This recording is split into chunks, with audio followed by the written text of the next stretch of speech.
It feels like it's been way too long since my last 100 Girlfriends video, and I do have a plan to not have as many gaps going forward. But I will get to that at the end of the video, because first I need to talk about Volume 9 of the 100 Girlfriends who really love you. And what a volume it is! Probably my favorite so far, to be honest. First, we start off with the introduction of a fantastic new girlfriend, Momiji. She's a very talented masseuse who is definitely full force bisexual and mostly just has a thing for the textile sensation of touching women. So, you know, she'd fit right into the manga I Don't Know Which Is Love. But to get into more of her deal, Rentaro is searching out a mysterious masseuse that is bringing all the girls' sports team to ecstasy, despite not actually offering a happy ending service. She ends up finding her, Momiji, and we get a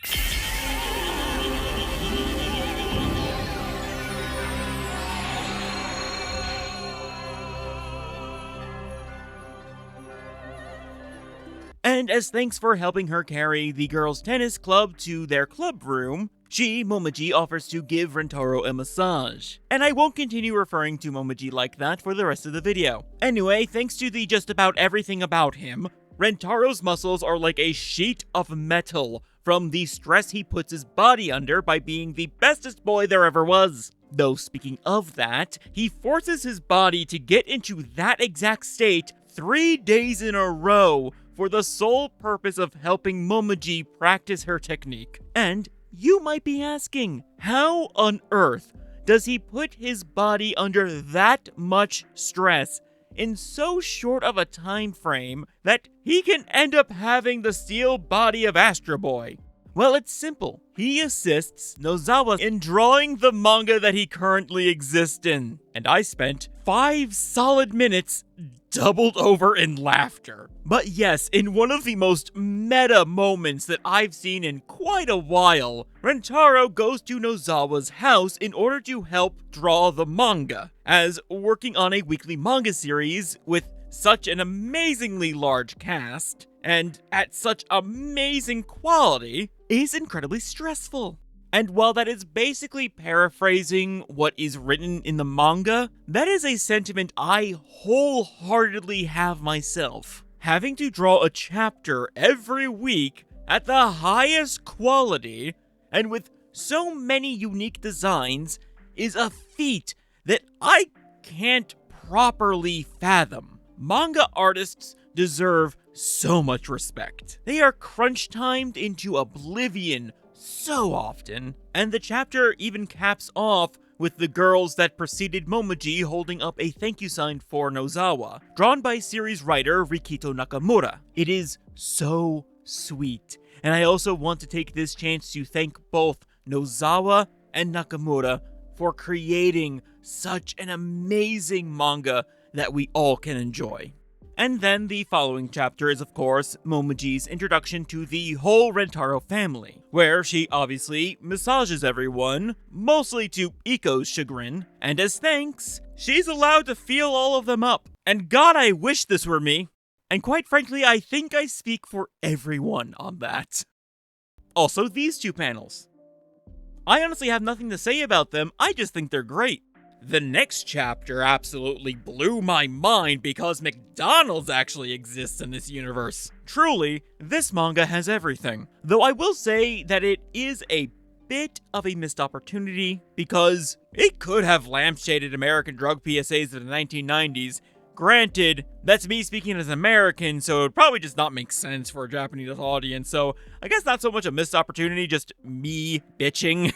But still, it has Chiyo talking to Natty about her cigarette-smoking delinquent classmates. And honestly, it actually looks like Rentaro almost went that route, but before he could, Natty set the kids on the straight and narrow by being an absolute fail woman. Also, gotta say, love Chiyo's classmates. They're just pair of impressionable kids that are only doing things like being rebels because that's what they think cool is. The cigarettes aren't real, they only rebel against Chio because she's something of an authority figure and that's a cool thing to do. But when Chio headbutts Natty, they start emulating her. Honestly, I just hope that they become recurring side characters like the Gorilla Gang. Then we have Nano becoming tiny, and the translators try really hard to make a Thumbelina pun, or wordplay, or whatever the right descriptor is for it. But whatever it is, they do not succeed. Instead, they come up with Nanombelina, which is very awkward and hard to say. Nanbelina is what it should have been. It doesn't add the extra syllable, and still gets the point across. Anyway, the change is just temporary, so she only has to adjust to her newfound smallness for the time being, which Rentaro, of course, helps with, even making her a teeny tiny notebook. And to avoid having to explain this to her parents, she sleeps over at Rentaro's place because sleeping at your boyfriend's house is much easier to explain, which is actually just factual. But come morning, he gets one hell of a wake-up call. Morning's here, the morning's here. They didn't show it, but you know damn well Hakari woke up in a cold sweat that morning, just sensing it. The following chapter is probably my favorite so far. The whole Rentaro family are at the mall, where they get interviewed by one of those real-life story shows, where an interviewer with a camera crew will stop someone in public to get a little slice of their life as it pertains to the show's theme. Obviously, in this case, it's about romance and couples. Rentaro's at the restroom, so it's just the girls being interviewed. And the interviewer does not know that they are all dating the same person. So, in an attempt to hear some wholesome and relatable stories of young love, they instead get the wild and wacky exploits of 15 strange but dedicated boyfriends that are actually just a single boyfriend. And it really gets the point across that while we know that Rentaro is the most wholesome and loving boyfriend to ever exist, out of context, he is an absolutely unhinged madman. He even gets interviewed by the show separately, not aware of his relation to the girls, and describes all of his girlfriends as if they are a single person. And it's impressive because none of the traits he uses necessarily contradict each other. You can use this as a means to create a fusion of the first 15 girlfriends, honestly. But no time for that because we are moving on to a new girlfriend introduction. Though we do technically have a chapter leading into it, which is titled, Nozawa-sensei calls Hakari's dad Papari. So will Kusuri's dad be Papari too? Which I mostly bring up because it's funny. Though the point is that we get to meet Kusuri's family, who have all taken the failed immortality drug and are all tiny. Though, unlike Kusuri, they maintain the mental faculties in line with their actual age. And in the case of Kusuri's grandmother, Yakuzen, the transformation is permanent. More on her in a moment.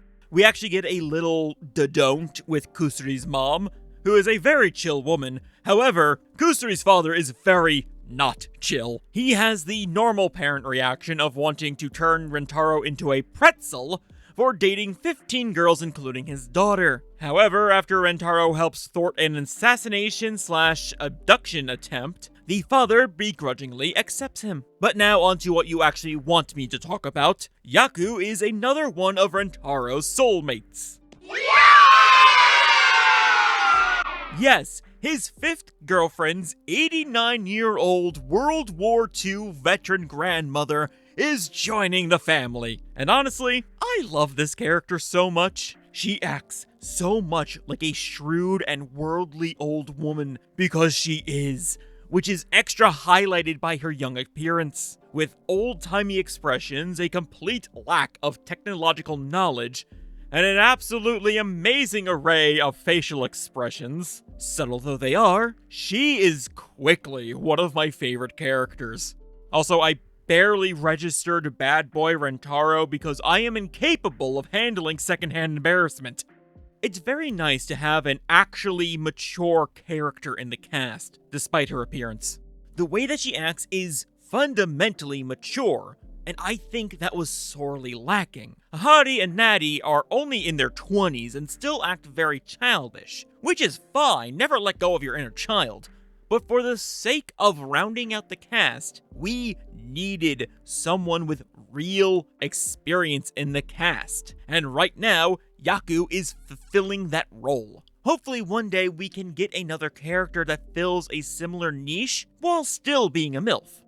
But right now, her first introduction with the family is very fun, as she's trying to remember who is who, which can be a lot for a normal person, let alone someone with 89 years of memory bouncing around inside her head. Kusuri gives a rundown of the defining personality traits of everyone, leading to a series of personality swap visuals as Yaku gets them mixed up. Highlights include a Merabu Hakari, Hardcore Perv Mieve, and Big and Strong Shizuka. And then we receive one of the greatest out-of-context images from this manga. And there are just so many great out-of-context things from this manga. And then the last numbered chapter of this volume has the Rentaro family go to a spa owned by Iku's distant relatives. It's a very intense place, and I just don't know. I didn't vibe with this chapter too much, wasn't really sure what to make of it. Though it did have some very nice Yuri moments with the girls. To wrap up the volume, the first bonus chapter is a series of pages where the girls take on the leading roles of a bunch of fairy tales with bad endings. Where, of course, at the end, Rentaro is Prince Charming and goes through and resolves every problem so that everyone can have a happy ending. I mostly enjoyed seeing all the girls in different fairy tale costumes, I'm gonna be honest.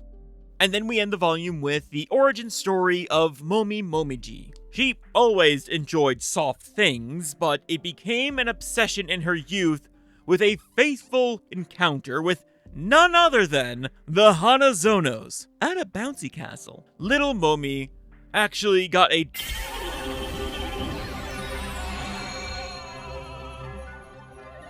from the softness and got sunlocked. I think it's cute. But yes, all in all, a great volume, fantastic even. Introduces two amazing girlfriends, and the in-between stories were, for the most part, really enjoyable. I cannot wait for the next volume. Mostly because I apparently accidentally ripped off an introduction of the next girlfriend, or the girlfriend after one of the two girlfriends, for my girlfriend OC, basically wholesale. I'm really curious to see just how much it lines up with what I put in that video. And if you're curious about that video, it is linked at the end of this one. Go watch it. And as for making even more 100 Girlfriends content on this channel so the gaps aren't so huge, I did receive a suggestion from a commenter to make a top 10 cutest Shizuka moments. And sorry, I'm unable to find the comment to give a proper shout out, but I loved the idea and plan to do it, but recently I thought of expanding it to top 10 videos for each girlfriend, spread out over time. Also, I will most likely lean into making them into lists that fit the character types. For example, the top 10 horniest Takari moments. So be sure to subscribe to the channel and look forward to those while I leave you off with today's morals. Don't touch people without consent, respect your elders, and support artists. Thank you so much for watching, and I'll catch you next time in the void. Later.